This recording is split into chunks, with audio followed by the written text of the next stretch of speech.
sana ako sa'yo eh, na na tagapit ka. Pero, kung ano-ano dahilan mo eh, mas makikita ko pa, magkasama kayong babae mo, mamimili kayo. Yung mga anak mo, di mo alam.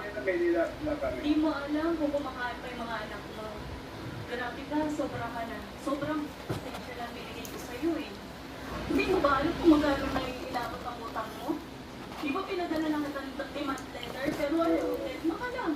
Oh, ano gusto mo, ganito, di umabot pa tayo sa ganito. Ang ayos mo pa usap eh, pinagkatiwalaan kita eh, tinulungan na nga kita, ako pang pinag... Chimney! Sobra ka naman na.